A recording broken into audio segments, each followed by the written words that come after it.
This is exactly where it happened. First, it happened to Tina Check, a mother of two from Massachusetts. It actually felt like my front fender had fallen off. 48 hours later, it happened to Kate McGeehan Sawyer, a pregnant mother of three from Maine. I was trying to steer, lost control of the car. I thought the car was going to roll over, and I thought that was the end. Both women were driving their 2000 Dodge Durangos. The entire wheel fell off. The wheel just flew out. For months, the National Highway Traffic Safety Administration, or NHTSA, has been investigating whether premature wear on Dodge Durango and Dakota upper ball joints have been the cause of numerous accidents. They've received 749 Durango complaints, compared with just 14 for the Chevy Blazer and 12 for the Ford Explorer.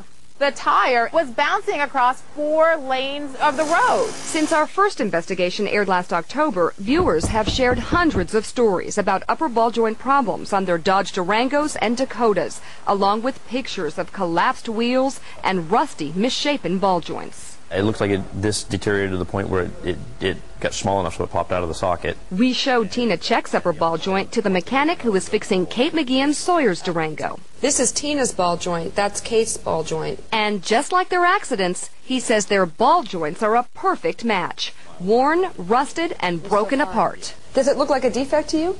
Yes.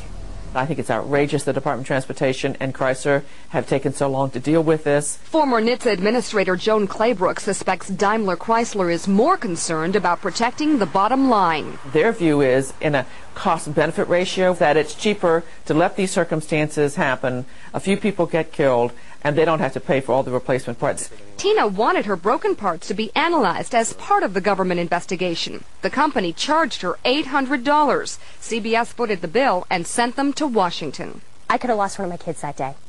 I could have lost one of my kids, the most precious things in the world.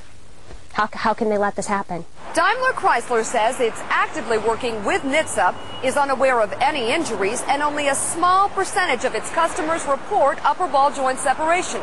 The company directs any drivers who experience unusual front-end noises or clunking to contact their local dealership, and has previously stated those noises provide sufficient warning.